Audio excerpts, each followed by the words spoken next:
Memórias do Padre Germano, capítulo 16. O melhor templo. Senhor, Senhor, quanto se abusa do teu nome. O nome de Deus é mina que todos os sacerdotes do mundo têm explorado a seu bel prazer. Desde os tempos mais remotos que ele serve para atemorizar os crédulos, para atrair os incautos ao jugo sacerdotal, ou ainda para subjugar os ignorantes, e quase nunca para demonstrar uma verdade. Que é a história religiosa? Uma coleção de fábulas.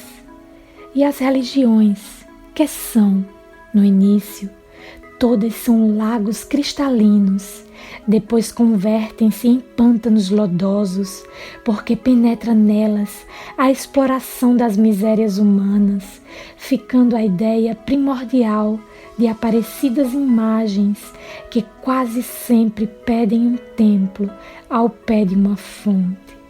Este é o resumo de todas as religiões, e esta soma total representa um algarismo sem valor algum, zero sem unidade, que forme quantidade, nada, absolutamente nada.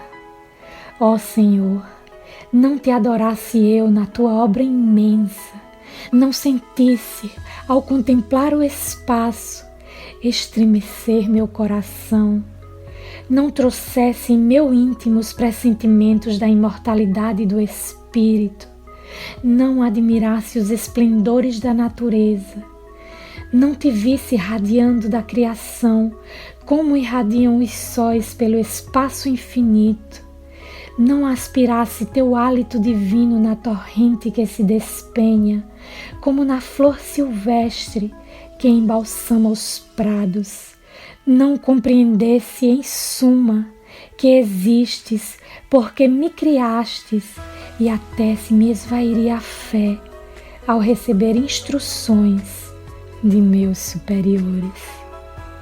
A última carta deles recebida, carta que chegou a gelar-me o sangue nas veias, dizia assim: estamos muito desgostosos convosco, porque a igreja militante nada vos deve. Sois um soldado inútil na sustentação da grande causa. O único serviço que tendes prestado é recolher ao redil algumas ovelhas tresmalhadas. Mas o fato é que essa aldeia também nada vos deve. Se quando para aí fostes, a velha igreja ameaçava ruína, concorrestes ainda mais para o seu total desabamento. Assim sois um mau sacerdote, porque a primeira coisa que um vigário de Cristo deve procurar é o aformoseamento da casa de Deus.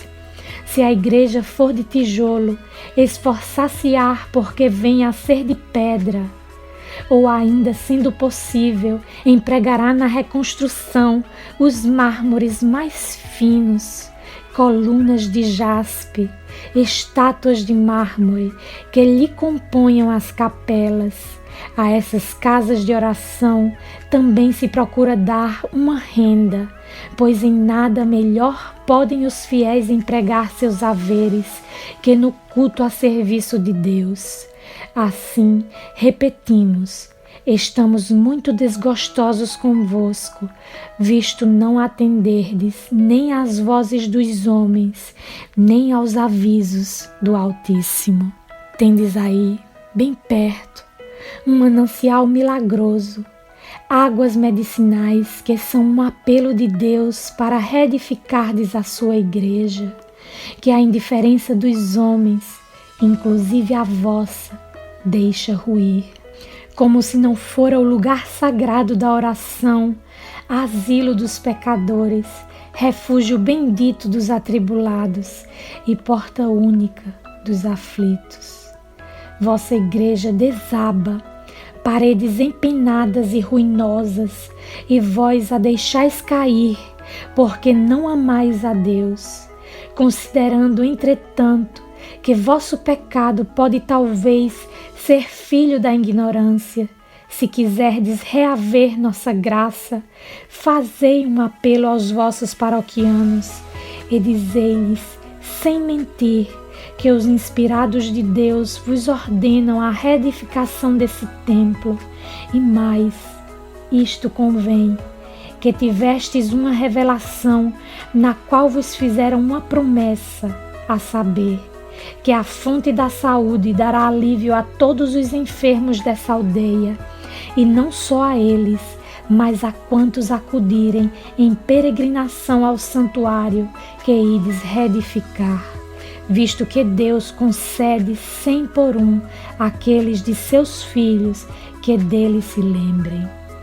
Deste modo, servireis a Deus e aos homens, visto como dareis vida a essa aldeia, transformando-a num lugar de peregrinação e recreio. A sombra protetora da religião, os desertos se convertem em vergens, em oásis ou areais candentes, que a graça de Deus abranda a dureza da própria pedra e a penha se transmuda em uberosa terra. Dai cumprimento às nossas ordens, pois do contrário, ver-nos-emos obrigados a proclamar que sois um mau servo do Senhor, qualificativo que na verdade já mereceis, por nada haverdes feito em prol da santa causa. Eis o que dizem, Senhor, os meus superiores, que nada faço em proveito da tua santa causa. Mas acaso necessitas tu do auxílio dos homens? Ou são estes que não podem viver sem o teu auxílio? Importa que o homem glorifique o autor de toda a criação? Ou antes é ele glorificado por sua própria obra? Como toda carta exige resposta, eis o que respondi aos meus superiores. Senhores, acusai-me de ser mau servo de Deus e principiais por calcar a acusação num falso princípio. Sim, porque só os tiranos têm servos, e Deus, que ama a todos os seus filhos, sem exceção, não pode ter servos. Ele, que nunca foi tirano. Deus não quer os homens de joelhos, em nação beatífica, mas de pé, fitando o infinito.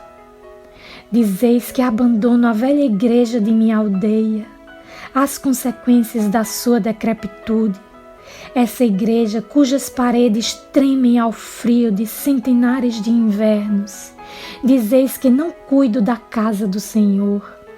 E acaso necessita o Senhor dessas obscuras cabanas, quando tem por templo o universo? Que outro melhor templo quereis vós que o da criação? Aí as lâmpadas são os sóis, os altares são os mundos. As aves neles entoam o hino da ressurreição, e do turíbulo das flores sobem os incensos do perfume. E o musgo vivente é o seu mais rico tapete, e as orlas dos mares são os seus melhores lugares de oração. O oceano é também o melhor mosteiro, porque os navegantes são os monges que mais se acercam de Deus. Que importam casas de pedra, aquele que tem sua casa nos mundos inumeráveis, a rolarem pelos espaços infinitos, templos de terra, efêmeros como tudo que é terreno. Não darei um passo para edificar, porque sob as suas abóbadas o homem sente frio.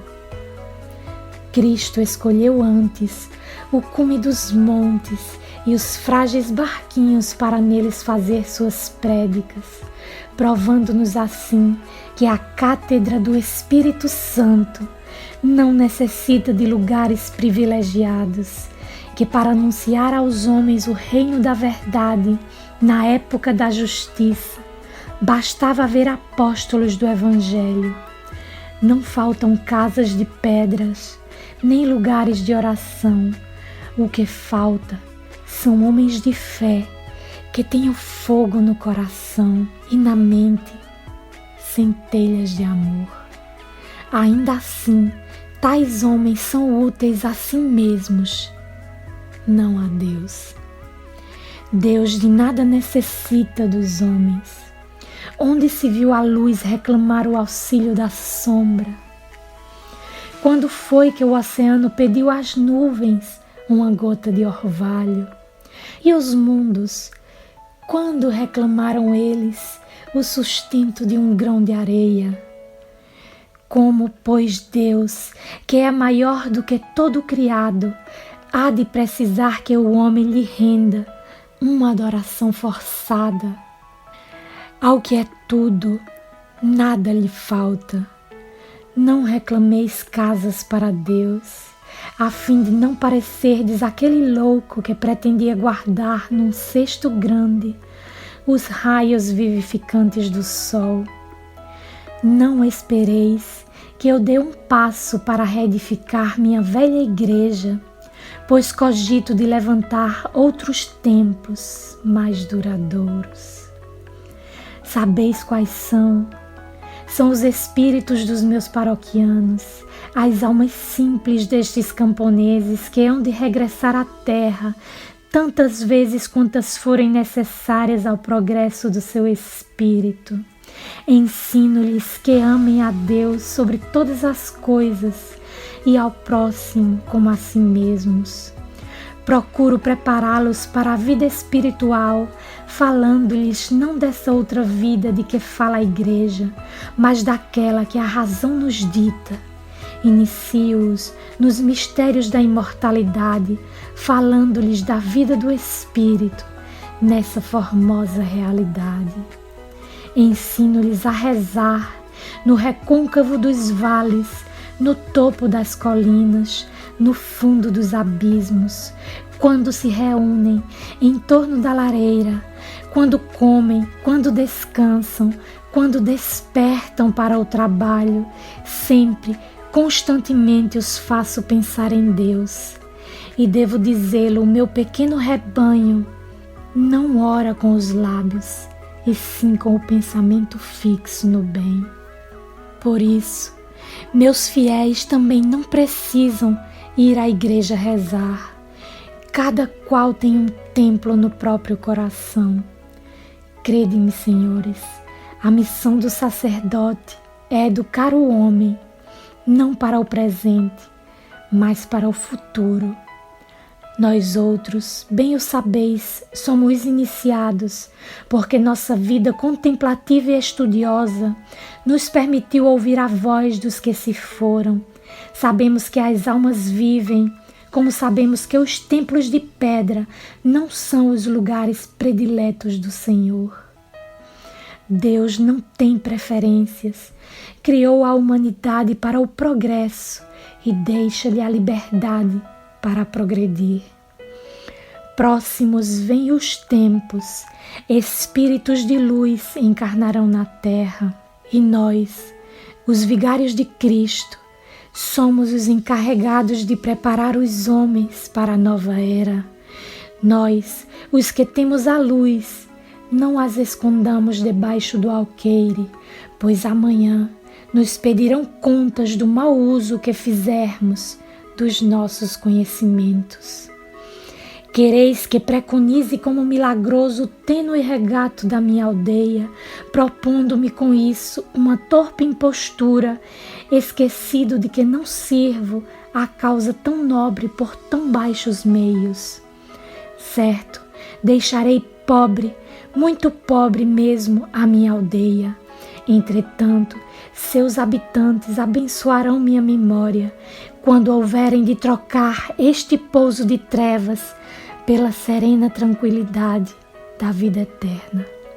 Se me for possível, antes de partir deste vale de lágrimas, hei de construir uma casa, não para Deus, que de casas prescinde, mas para os pobres, para os mendigos atribulados, para as crianças órfãs, para os velhos enfermos, para todos, em suma, que padeçam do alquebramento do corpo ou do espírito.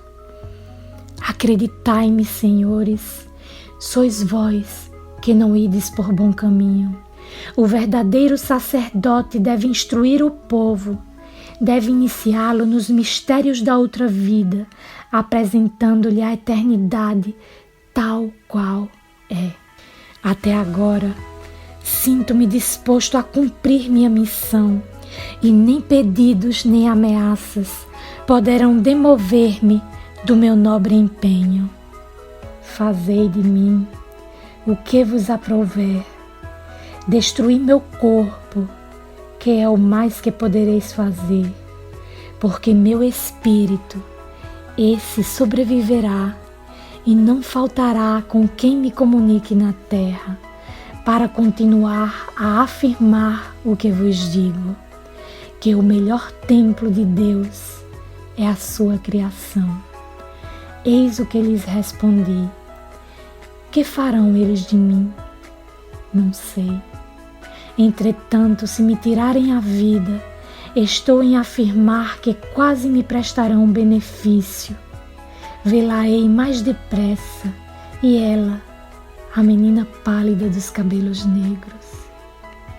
Perdoa-me, Senhor.